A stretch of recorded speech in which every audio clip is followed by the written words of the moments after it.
Otakuology podcast with Otaku Mike and Jin Graves.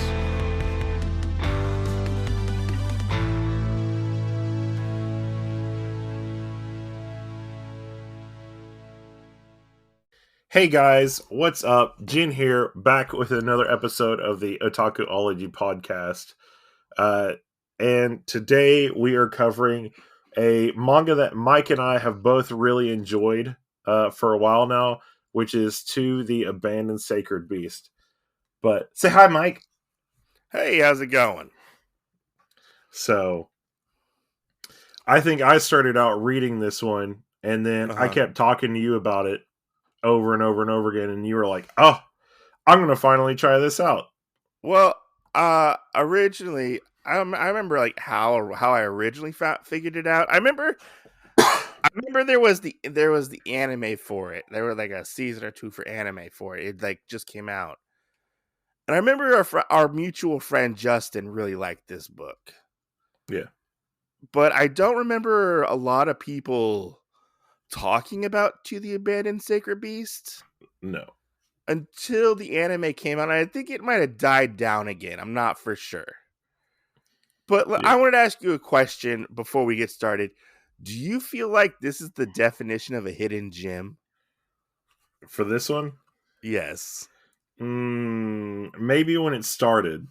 I feel like I don't see anybody pick this up in any like haul videos, pictures, anything really. Right. No, I think with this one, I feel like it's just you and I that I know that really read it on a regular basis. And Justin?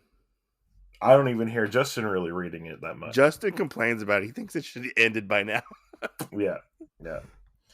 Just because of how it keeps going. And I would have to agree with Justin on where it's at now because it's not as fun as it used to be. And before we kind of had like a Monster of the Week thing going, where, you know, you get like 1 or 2 chapters or even 3 like maximum of like another character's kind of thing or a monster they were hunting. And now you'll get like a whole book dedicated to one guy and it's like, okay. I think it's probably because they're also doing another manga at the same time. Yeah. I think that's why it's so slow for coming out and stuff like that. Yeah. To be honest, because they're also doing... And I think they were doing 3 at the time, right? I only know of the 2, which was Tales of Wedding Rings and this. Because weren't they doing... I don't know. I think there was one more, but it wasn't a very long series. All right. Well, I haven't seen that one. I only know about the two books. But yeah. Yeah. But I mean, and this one I think has underrated covers because the covers are really nice to me. I think a lot of the artwork's really nice on these covers too. Yeah. I always like looking at the back of the covers. Like this one has our main character Schaal, like laying on a dragon, which is pretty cool. Yeah. Yeah. On the front, she's like that might allude to book 2. She's brandishing a rifle on the cover. But do you want to get into it and talk about the synopsis for this? Yeah, read the back. Yeah. So this one's printed by Vertical, guys, if y'all haven't checked them out.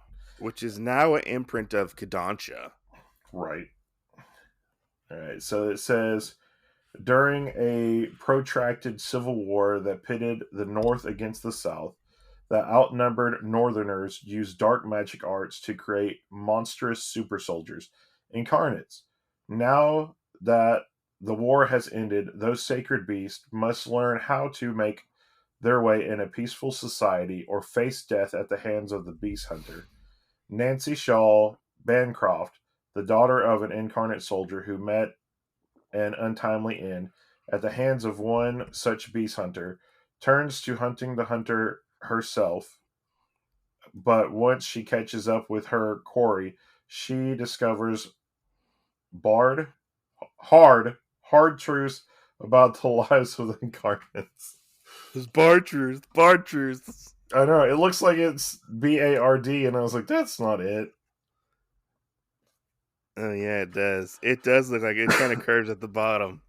It does. Like, I don't. Yeah. You know the weird thing though, looking at this, I think every every letter in this is an H. There's no lowercase b's in this at all, which is weird.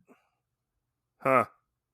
Yeah, that's Just true. just a weird like thing to see. I'm like, there's nothing in here. What the fuck? Yeah. So our story starts out with Nancy Schaal, or we'll call her Schaal. That's what I call her. She's traveling the lands, discussing how exactly the world has become after the Civil War, which I've always taken it like this is possibly like an alternate like North America. Yeah, That's I what I've I always kind of feel that taken way it as. too. At least Yeah, until uh we actually talk about what the name of the places are. yeah, true. So our Civil War probably inspired like the writing of this book. Yeah. So we have the Incarnates, which are these humans who used to be, or these beasts who used to be humans, I guess you could say. And the North uh, created these incarnate beasts to basically win and turn the tide of the war and defeat the South. So we are post Civil War in this war torn country, and we see these giant monsters, and we see a young Nancy Shaw uh, talking to her dad, and her dad's a dragon. Her dad looks like a big giant dragon, and he Right. doesn't really respond to her. But we find out that somebody killed her dad because they said that some people fear the beasts because the beasts have a corrupting influence on themselves, and they start becoming less human and acting more beastly, and um, That's where the Beast Hunter comes in. that's where the beast hunter comes in. So we have Nancy Shaw in this town. We don't know where exactly she is, uh, but she's looking for a man in a white coat, and she goes into a bar. A man in a white coat. That's true. We're all a little crazy here. A man in a white hooded coat, I guess you could say. Yeah. And she's like, "I found you! I found you! You killed my father! I am." It kind of reminds me of like the Princess Bride a Yeah. little bit. Like, I am I Montoya. You killed I my father. I am Inigo Montoya. You have You killed my killed my father. father. Yeah. But she finds this guy, whips out what she calls an elephant gun. I thought it was just like a rifle, but they call it an elephant gun. Yeah. I mean, And an elephant gun is a rifle. It just has a bigger like bullet. I thought it was like bigger. An elephant gun was Hmm. bigger than than what it's depicted in this. Because I was thinking like The one with the big suppressor on it. Like in Jumanji, Yeah. you know, the hunter from Jumanji. That's what I was thinking of Yeah. with his gun. Uh, but we see this guy sitting at a table, just resting, and she whips out her rifle and just starts firing at this guy. Hits him point blank, not really point blank in the chest, but hits him square in the chest. And he's like, "God, what's going on? I was trying to catch some Z's. I don't know what's going on." And uh, it seems like this gun is so powerful, it pushes her back against the wall. Right. Uh, and she's like, "Did I get him? Did I get him? Did I kill him?" And he's like, "For the love of God, what the hell's going on?" And you see all these people in the bar. They're like, what the fuck is going on in here? And he's like, "Oh, sorry, folks, I don't know what's going on with this woman." And he grabs her and takes off with with Shawl, and we get this really interesting conversation. Do you want to take this conversation, Jen? Where they're behind the bar. Yes. Yeah. So she brings up that she hit him with an elephant gun, basically, and is like, "How is he alive? How is this happening?" And he's just still in that groggy state of waking up and everything. Mm-hmm. And she is like, "The bullet hit home. It hits you straight in the heart." And underneath his jacket, he kind of like pulls some like little bucklers or whatever, Yeah, I and a think it's steel plate like a falls out. plate or something, right? Yeah, a steel plate falls out. Yeah. And basically that's what protected him from this gun. And she brings up basically that she knows that he's the beast hunter who came and basically killed her father, and so she's Mhm. trying to come at him to get her revenge for him. Yes. Um, which we do have that her father's name is John Bancroft. Yeah. And but that she's been searching for him for a little while, which we don't actually know how she knows that he's been in white. That's the weird thing. Yeah, I think we will probably figure that out later. Because honestly, I don't remember how she finds it out either. Yeah, Because it's honestly been so long since I've read any of this manga, I kind of forgot parts of it. yeah. But Like I mean, later on. even in what we've like seen so far, like there's not anything that just says, "Hey, I found you due to X." You know? Yeah, yeah. It just like she was tracking him down, but we don't get any real clues as to how she knew at this point. Yeah. But we do get his reasoning why he basically left because she thinks he ran away to like cover his tracks. He said, Yeah. "No, basically it's my duty. I've come to find another incarnate to take care of them, which is this one that we know as Danny." Danny. Yeah, Danny. And And he looks and like a big old troll. yeah, he's like a troll incarnate. Yeah. Um, And Danny's got a bunch of gold. yeah, that he's He's given to he's people. he's he's stolen a bunch of gold and he's brought it back to his family. And Danny he was one of the incarnate soldiers under this special squad of incarnates, I guess you could say. I don't remember what they were called. Were they just like the incarnates? I think they were called the incarnates, but I think that's where they were called the sacred beast, Okay. something like that. And we see Danny giving all this bag of gold, jewels, stuff like that to his parents because I guess they're on hard times after the war. So he basically stole Yeah, all this stuff. I think the whole town's on hard times, and that's what Yeah, he's yeah. bringing it for all of them. And we see you see Schaal this mystery man's gonna go get Danny because he's after Danny, and she's like, "Stop! I'm gonna shoot you! Don't kill him!" And he's like, You're out of ammo. You're not gonna shoot me." Which I thought that part was really funny. He's like, "Bye! I'm gonna go kill this guy," you know. Right, And we see right, like, "Hey, Dan!" We see him walk up. He's like, "Hey, Danny," you know. yeah. Sorry, And you were gonna say something? he tells him about the reports of how there's a bunch of wagons that have been hit up on the highway, stealing their gold and everything. So he's kind of been like a Robin Hood character right now. Yeah, kind of like a Robin Hood character, I would say as well. Yeah, I agree with that. And then Shaw gets in front of Danny and's like, "No, I'm not going to let you kill this person." You know, to our mystery person. We still don't know his name yet. But this guy in a cloak, and she's like, I'm gonna kill you." But remember, she's out of bullets, and she does not know that Danny is right. Well, she knows that Danny's right behind her, but she does not know that Danny's about to attack her and squish her with his big giant meaty paws. Yeah. And you see the mysterious man swoop in and grab Shaw, and you see him say, he's like, "Danny, you're a captain. Uh, how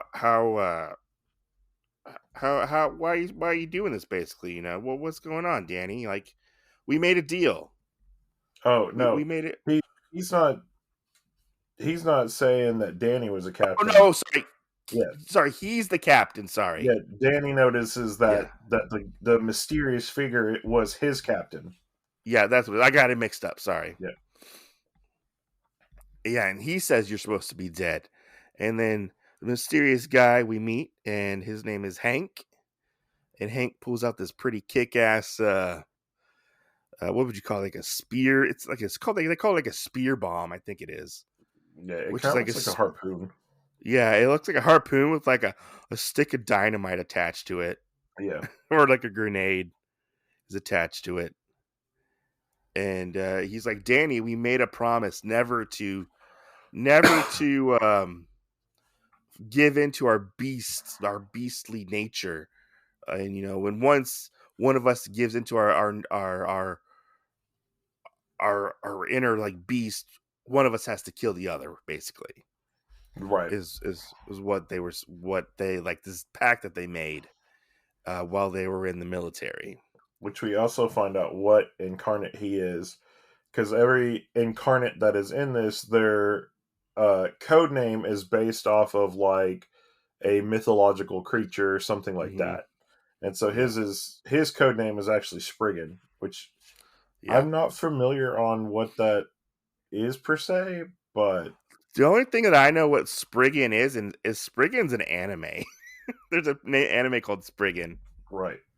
so I don't know what a Spriggan would be. I don't know either. But Yeah. we have this big kind of rhinoceros looking creature now. Oh yeah, he looks like the Rhino. Yeah, he does. Like if Rhino like was hit with the serum in the Ninja Turtles, Yeah, yeah, he that definitely. It changes looks them. like, Yeah, yeah, yeah. And we get this really cool fight scene, and he takes him out. Hank takes out Danny or Spriggan, and he's like, Captain, how should I have lived my life? Would it have been better if I never come back at all? So you can see the impacts of the war itself that they have had on these individuals, which is right, very sad. It's a very sad first chapter. right. Well, And and we also find out too that the only way that you can kill these creatures is basically like with a silver bullet. yeah, So it kind of takes into account like vampire hunters and stuff, and how they had to use silver bullets on yeah. vampires and stuff. I don't think we find that out until like the second volume. The silver bullets. Yeah. I think we find it out later on in this chapter or Do we? Okay. Okay. in this book. I don't remember that. I always thought it was the second volume.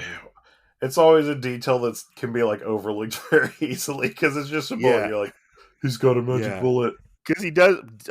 Hank does pull out a gun and like shoots him. Yeah, But we find out. But Schaal sees this and she's like, "Is that how you killed my father? Striking him down while he was begging for his life?" And he's like, "That's the promise we made." And he's like, "But why? Why do it? Why? The war is over, you know." And he's right, like, "It's not over. Nothing is. None of us were able to finish it." So obviously, there is some deep-seated regret when it comes to Hank and possibly the other men who were transformed into beasts. You right. know, Other men and women. this part I always felt was a little weird, honestly. Which one? This part where Hank basically tells Schaal to tag along Yeah. with him, and she's like, okay. I always thought that was a little odd. Oh, that she just went without question. Yeah, she just goes with him, and but this is the person who she is like sworn to kill, Right. but she just Well, goes with him.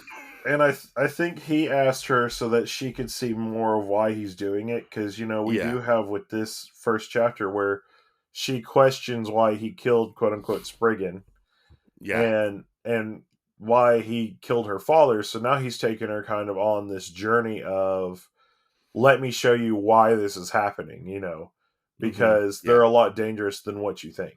I understood that part, but I always felt it was so. She just automatically decided so fast. Like, I'm gonna go with you, but I'm still gonna kill you. Right, I'm still gonna kill you eventually, right? right. If she even knows that that's him who killed her father. So then we get kind of this weird thing. It happens because it is starting to become night, and Hank is leaving, Yeah, and they get out, and it's a full moon, and his hair changes from black to white. that is true. Um, and she brings it up. And he goes, "Well, I'm also an incarnate. I was the captain of all of these guys, and basically it's my duty to go and um, handle the business and clean it up, not only for like respect to them, but kind of Hmm. as my burden for taking them into war and getting them into changing into incarnates and stuff. Yeah, because he is. We find out later on in this manga that he is partially responsible for recruiting the members to do this Right, and be a part of these experiments, right,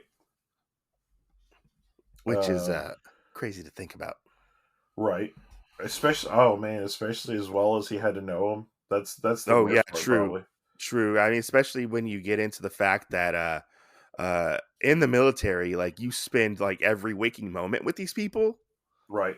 and they become like more like your family a lot of Well, times. and we do get that because you kind of skipped over it a little bit. We do get a little flashback moment where Yes, with Spriggan. with Spriggan, and Yeah. we'll just read that real quick. Okay. Hank is sitting there kind of thinking about it. He says his full name, Daniel, and his code name, Daniel Spriggan Price. And it Hmm. says, "You were such a kind man." And then he remembers the stuff, and you have Daniel sitting by a fire, and it says, I come from a poor town, can't even get enough coffee to drink. But if I fight, everyone back home will be able to live easy lives. And that makes me happy. Yeah. As he's turning around handing Hank a cup of coffee. Hmm. So, we get that Daniel was this really nice person, and even though he was robbing these carriages and everything, he was doing it to help out his village. That's the Yeah. whole idea. And Yeah. I But think I think go that's ahead. kind of a weird thing going forward with this manga is it's almost like everybody's last memory of things was what they truly wanted. So Yeah. like Daniel's was he wanted to help out his village.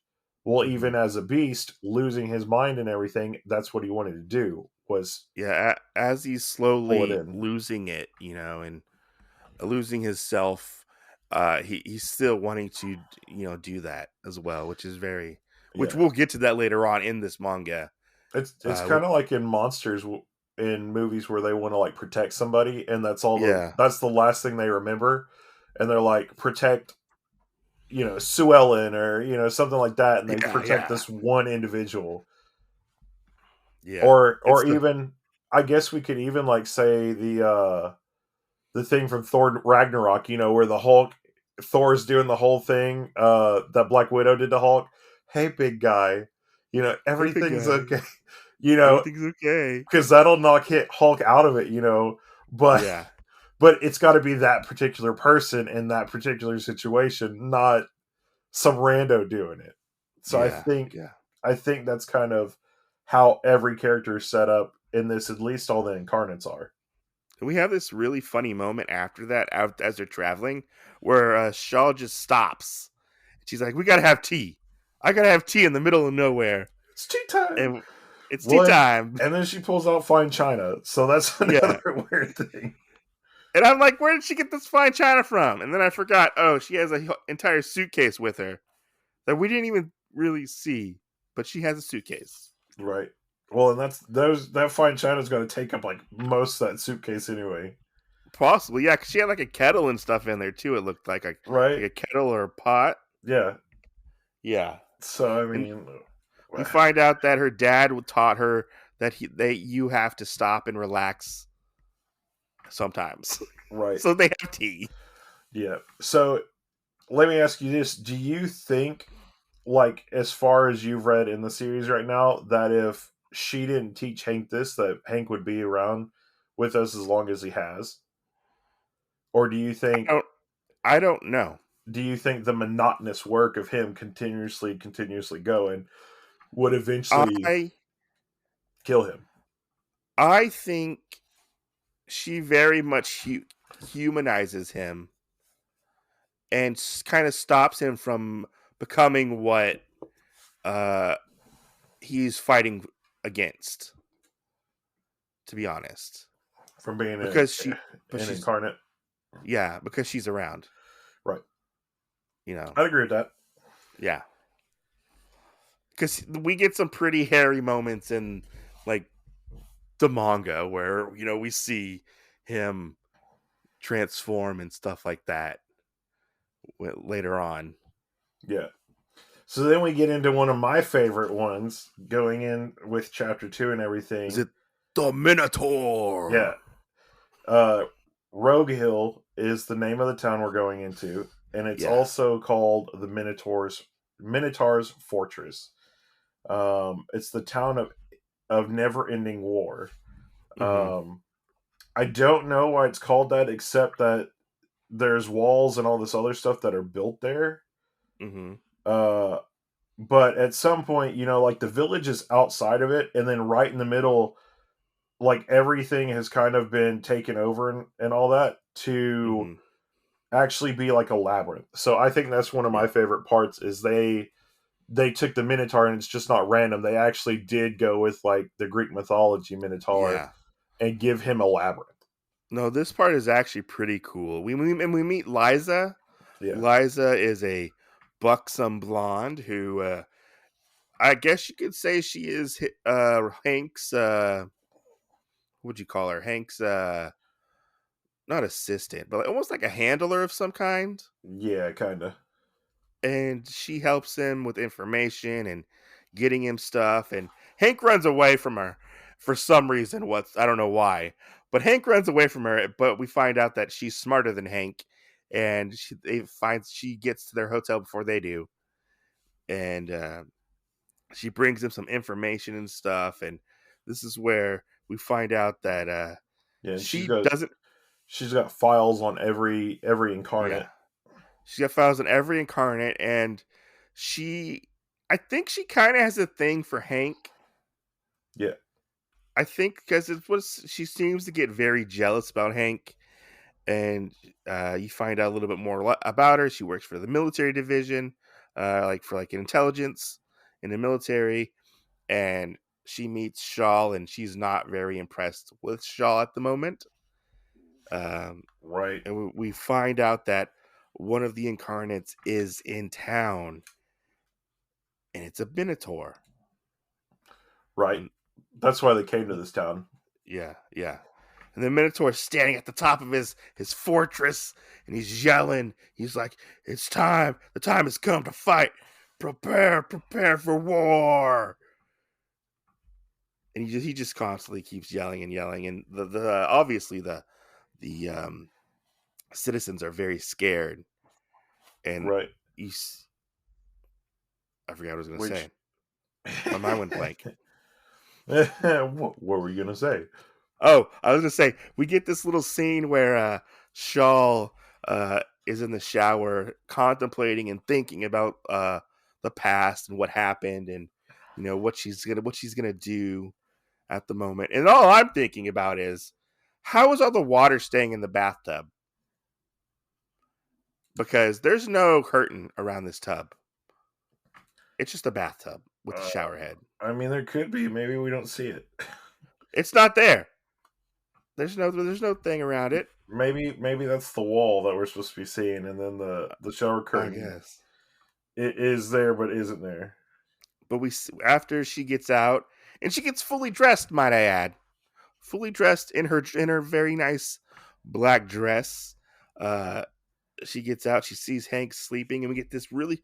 I like this, which it comes into play later on, but this dream sequence that Hank has, where with he's Elaine standing, with Elaine, with Elaine, and you see they're both in the military, obviously, because they're wearing military garb, and she's like, all the incarnates have lost their humanity, so I'm gonna kill the platoon before that happens.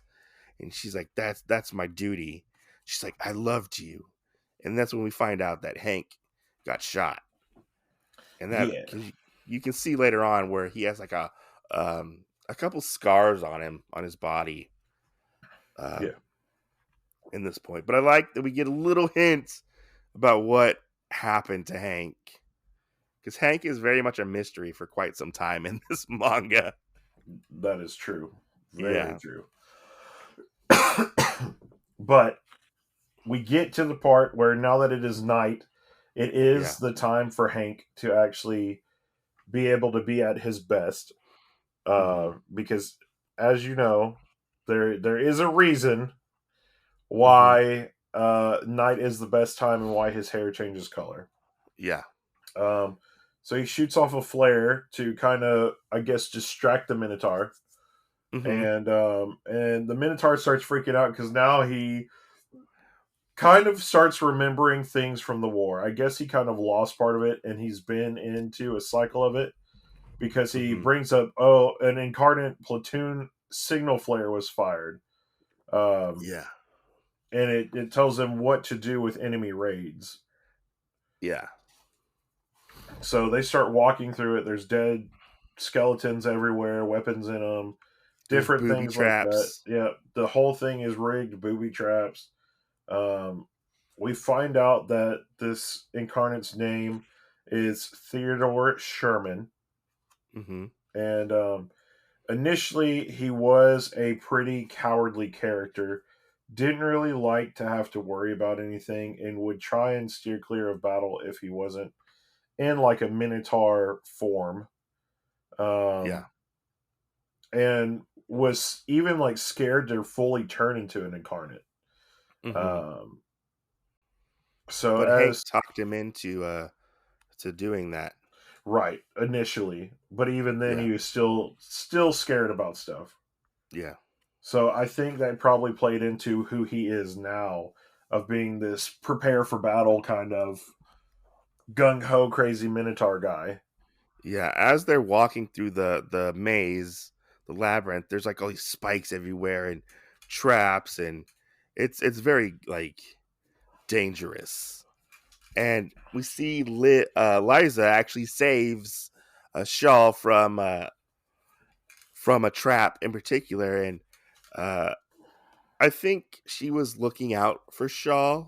It seems like because Hank ends up going off ahead by himself, and he leaves Shaw behind. Yeah, So we get kind of this bonding moment between Shaw and Liza, and Liza's not a bad person like she seemed to be in the very beginning of this manga when we first met her. She's not yeah. as The bitchy as beginning of this before. of the last chapter, Yeah, the last chapter, she's not as bitchy as before. right?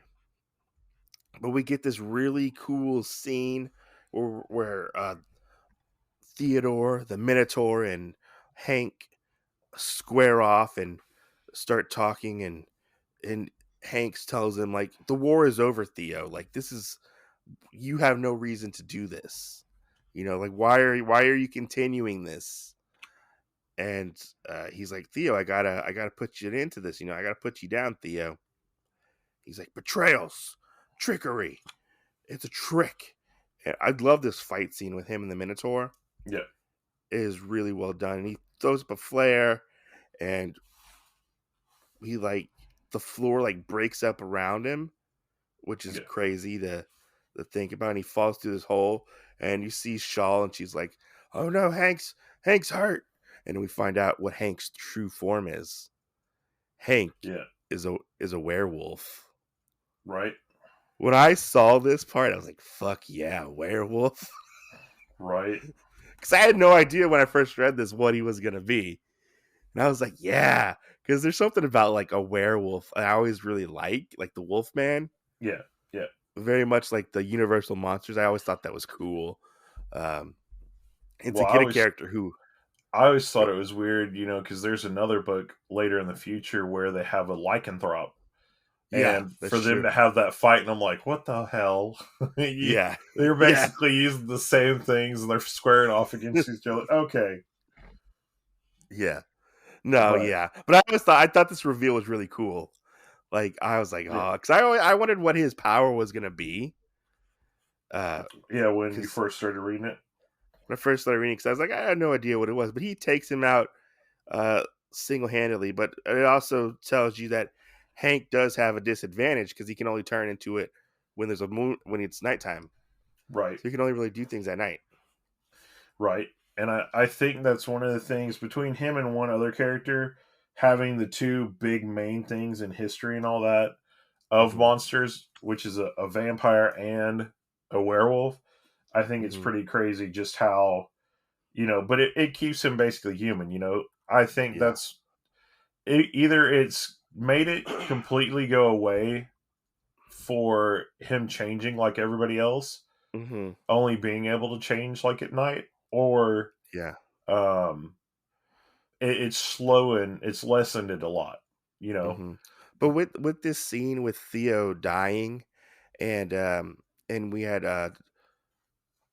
Danny before. Is it Theo? yeah, this was It's Theodore. Theo and Danny before. How Yeah, they It reminds me of like in like Vietnam when like the soldiers would come back from war and like they were hated and feared, and you're like, oh, you're a baby killer, stuff like that. Like, oh, terrible, you did terrible things, and they come back from war and like nobody accepts them for who they are. right. And some of them Eh, are like that. I yeah, fully agree with that. I think Danny was the one where we didn't have that so far yeah, out of these two because people accepted Danny. They wanted that. But on the outside, when he left town, he was this gruesome monster that if you had a caravan with goods on it that could help his town, he hmm would sit there and murder you, hmm just to support that. but with Theo, I feel like it was almost like a representation of like PTSD. Uh, Yeah, and his was also based out of fear yeah, yeah, because hold on, let me back up a little bit and find it. There's a part where he actually talks about it with Hank. hmm He said it's right when Hank enters the arena. yeah, He tells them, the old squad is basically scattered to the wind, but I built this grand fortress all by myself. I've always been able to do that. No matter what enemies may come, they'll have to get through the fortress first. But then he basically says, I will borrow all the forms of children, the eyes of the bird. They sneak closer and have their true form hiding. But no matter what, I can build all the walls I want with all the traps, and somebody or something will still slip through. The only way to protect myself is to make the fortress stronger and basically bigger, and hmm have to keep I have to keep building it. If I don't, I'll where was it? Oh no, he gets cut off by Hank. That's what it is. yeah, yeah, and he kills them, I believe. Yeah, yeah. Basically, he says, that which we already can assume that basically it's probably um, him saying, where he can feel safe, he can feel protected by putting all these walls up and traps where nobody can ever get to him. Yeah, So, but yeah, he's and ruining the town. we have this really interesting scene where Liza and Shaw or Nancy are taking out um Hank, because Hank is weakened by the fight, and he asks Shaw, he's like, "You are you scared of me now?" Because she sees his true form, and he's one of the only incarnates that can transform and turn back into a human Right, at this moment, and she's like, she questions and she wonders, were those my father's final words as well? Did my father beg for his life in this instance? Which she keeps going back to that. right. Which Because of these two that she's seen with Spriggan yeah, and the Minotaur, yeah, because of how their words were. They weren't words of hatred; they were words of sorrow because of yeah, their fears, I guess. yeah. But Uh, Go ahead. that gets us into our fourth chapter, Yeah, true. Where we find this even bigger monster, right? who The is the behemoth, the behemoth, who is, we find out it was, and it's another incarnate, obviously, and he is going from, I think they said he was going from one end of the country to the other end of the country. Is that what it was? I think so. Because he wants to see what's at the end of the, He wants to see the ocean. yeah, yeah. Slight spoilers. Yeah. Sword That's where we're swallowers. going. Yeah, but we see these cannons firing at this monster, and it is not stopping whatsoever. Uh, it's just going through and wrecking shop on these uh these military soldiers. And we see Hank come up and he's like, "Hey, I'm sorry I'm late. You know, uh I showed up, I'm here."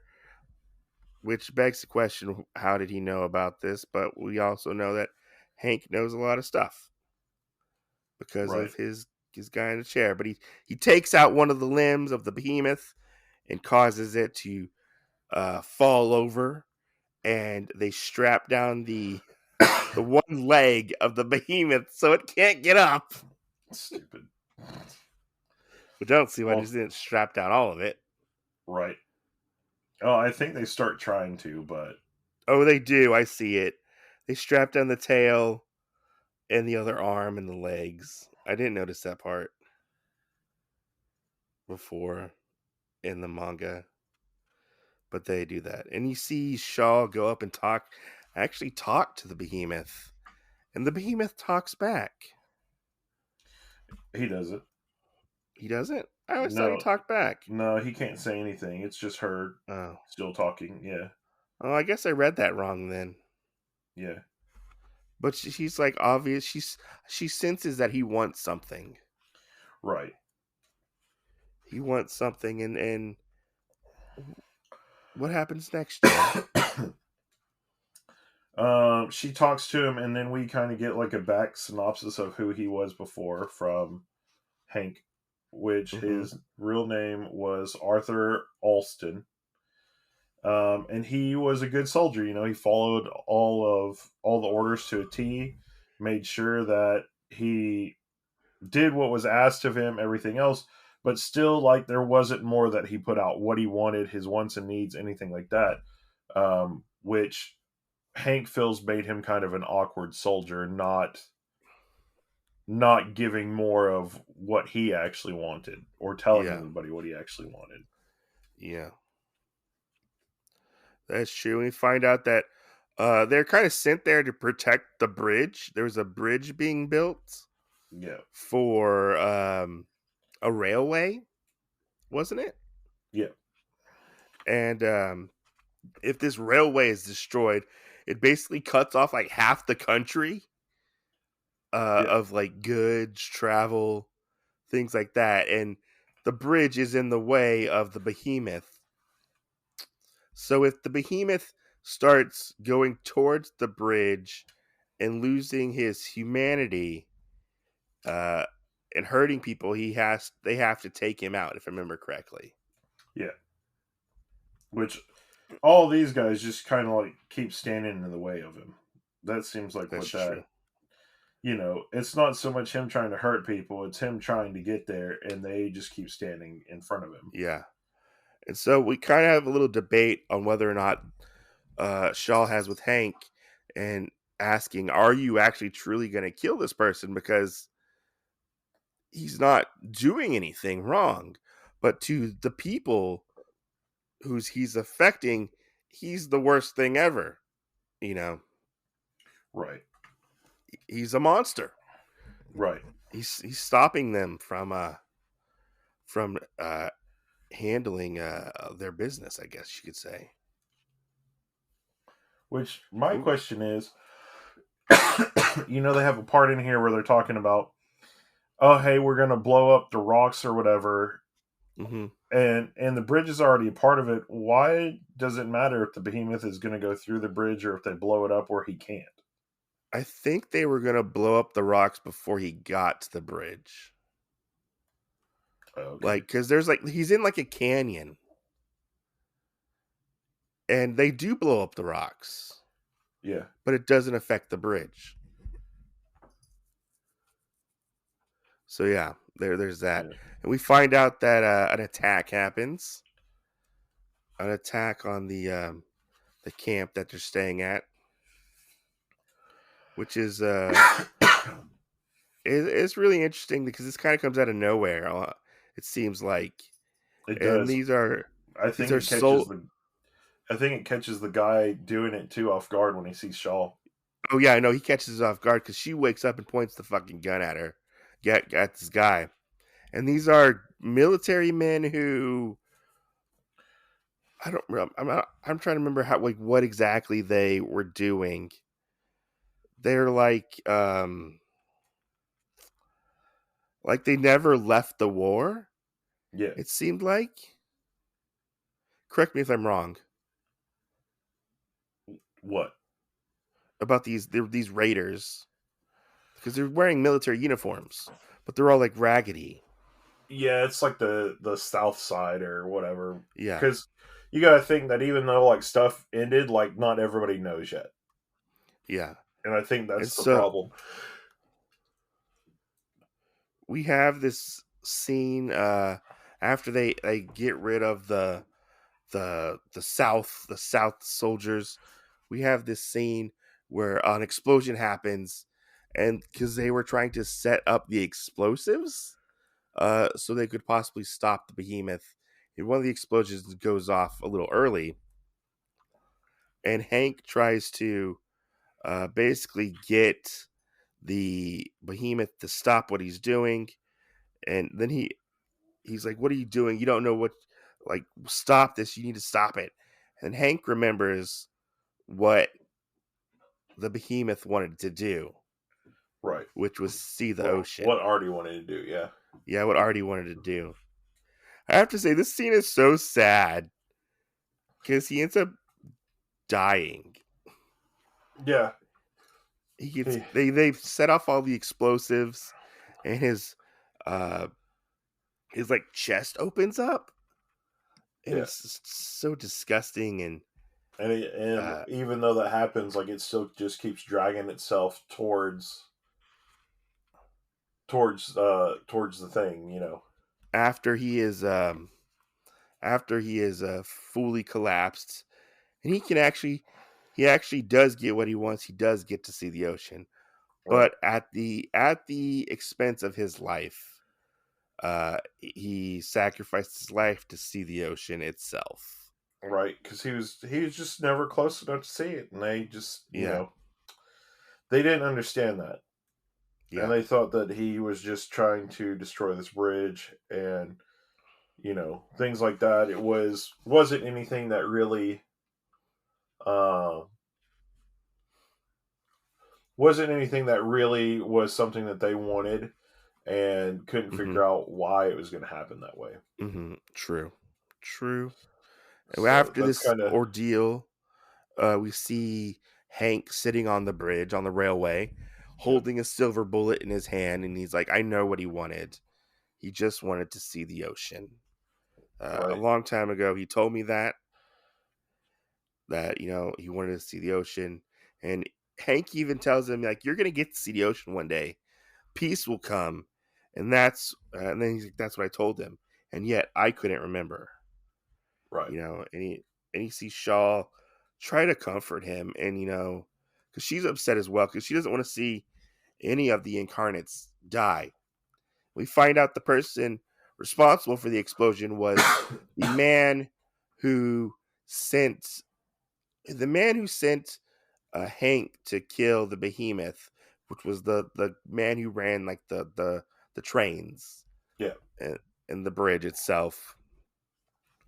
And we find out that Liza has some information about a particular man yeah, named Kane Madhouse. She's like, "We found Kane Madhouse," and once she said Kane Madhouse, Hank goes ballistic.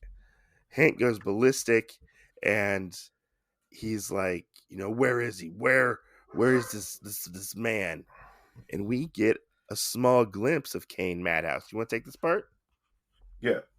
Well, so as Hank is walking down the bridge, he also tells Shaw what this guy is, and it's the man who looses the beast upon the world. Yeah. Um, but we see him, and he kind of is dressed up real nice clothes, kind of in a old English setting. Kind of reminds me of like Jack the Ripper. Yeah, yeah. Jack the Ripper, Doctor Jackal. I mean, stuff like that. Yeah. Was walking by some ladies that were talking. Obviously, they're prostitutes because one of them asks if he wants to have fun. Excuse me, ladies of the night. Yeah, ladies They're of the night. ladies of the night. They're Ladies. ladies of the night. And Prostitute is so over. It's ladies of the night. yeah. And they didn't notice that he has a little girl with him, so they say, "Oh, well, Yes. never mind." But they're like, hey, she can join us too. Yeah, if you like, She's kind of young, but she can join us. which is And I weird. was like, oh, okay, So this is weird. that kind of thing. Right. So from there, though, he, I don't think he bites her. I think he just like makes eye contact with her. I think he kind of But like hypnotizes her. yeah, he uses eyes and hypnotizes her to actually go and attack the other lady of the night.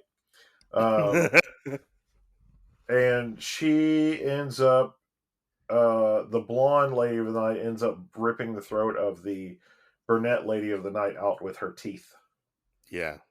Um,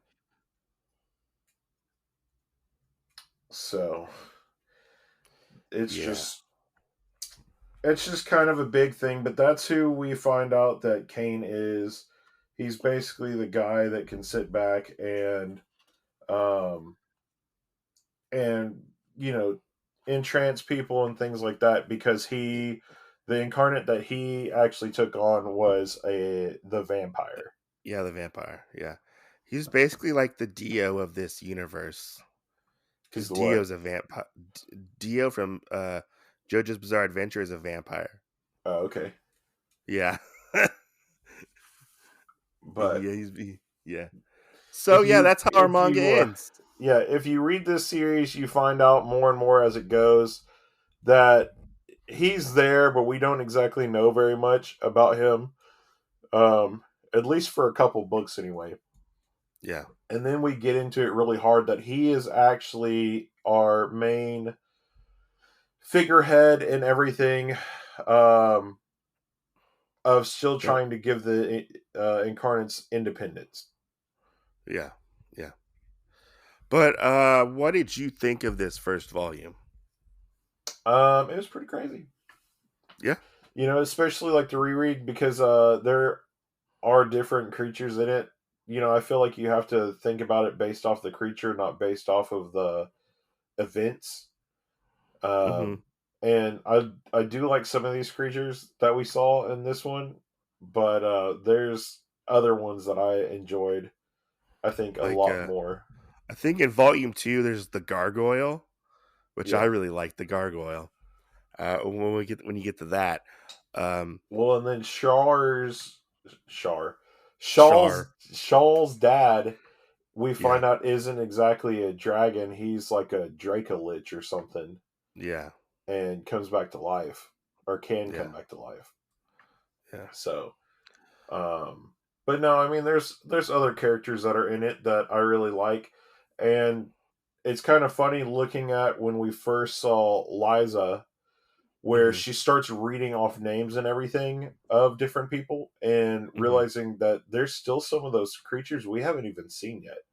Yeah, and we're on like book 12 at the moment Right. I in mean, the she series. brings up the Arachne, which Yeah, becomes a stable character in it, but then she brings up like two or three other ones, and we have never seen them. yeah. Which is cool seeing all the different characters later on.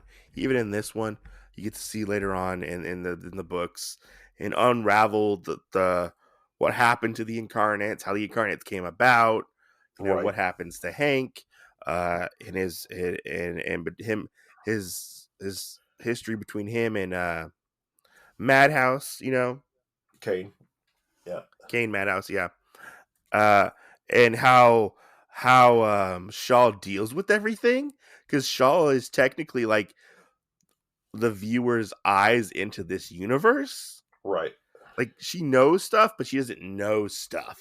Right. You know, And there are times in this book and I was like, oh, this is kind of she's kind of like oddly patriotic towards the monsters at early into this manga.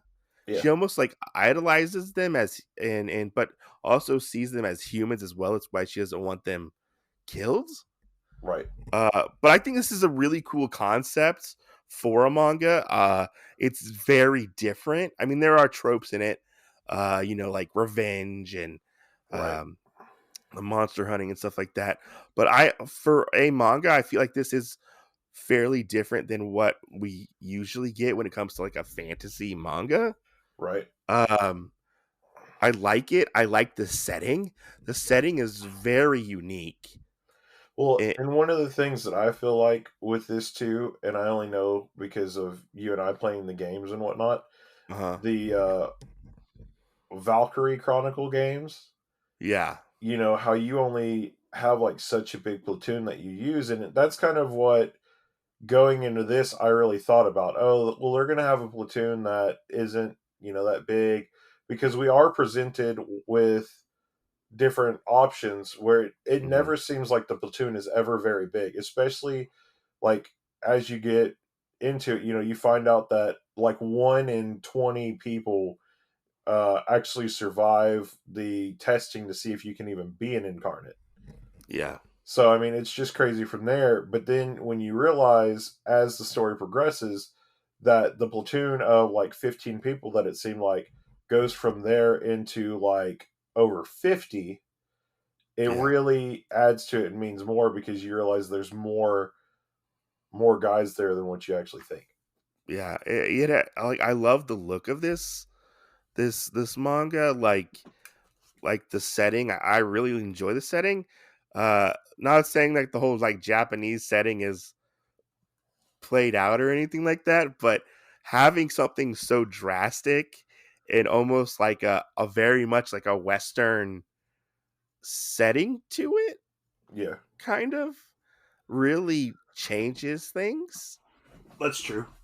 It's like a Western fantasy, almost like Jonah Hex kind of, uh, Yeah, but not that crappy movie. The comic book, Jonah yeah, Hex. Uh, but yeah, I like it. I like it. I like the dynamic between Shawl and Hank and Liza. The only thing that I do have a caveat with is that beginning to where she just took off with them. I yeah, felt like that was a little out of character for Shawl, and I don't think she would have done that. yeah, Like if it was like the real world, like let's go with my father's killer to the to go off on this journey. But like I like it. It's a good read. I've only read like half of the series. yeah. I'm like not even caught up on the series, so I have no idea what happens like later on. Uh, I can't actually remember where I'm at, so but this is a fun series. It's different. It's dark. It's like a dark fantasy. Um, there's guns. There's action. The action's really nice in this book. Like I like the action sequences in it, very true. and it has heart. It's a manga that has heart and it has consequences in the manga. Yeah, Everybody's not happy go lucky really towards the end uh, in this story. You can see like there's some weight and there's some gravitas to what they're having to do, yes, or at least what Hank's having to do, I guess you could say.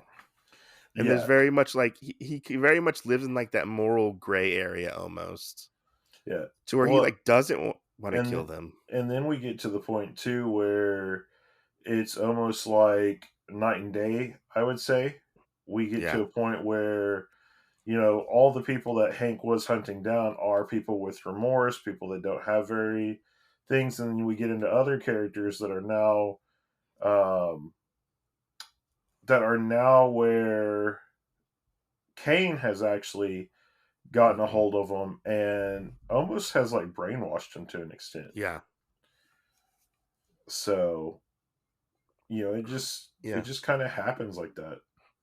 yeah. If you're definitely looking for something a little different, I do recommend checking this out. It's a fun book. Yeah, It just comes out really, really slow. it does.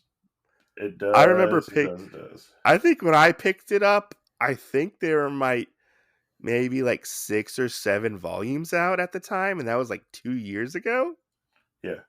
or maybe like over a year and a half ago, I think. Because I was still living at my old place when I picked it up and I started buying it. I think because that was when like the anime came out, and I think Right. we just got volume 12. I forgot we became friends before you moved. Yeah, we like just got volume 12 like this year or last year, like late last year. Yeah. So that's one thing that it comes out very slow. I think we get like 2 volumes a year, it seems like. Yes. I don't remember. I would Yeah. definitely agree with that. But yeah, it's an interesting read. If you're looking for something different, definitely check this out. It's a lot of fun. I like the art. I like the art style a lot in Yeah. this manga. So, Yeah. well, anyway, guys, that's your show. Thanks for Thanks for checking it out. listening. Thanks for listening. Thanks for checking it out. Check out some of our other great shows that we have put out for y'all. They're all really amazing. Obviously, because it has me and Mike in it, right? Obviously.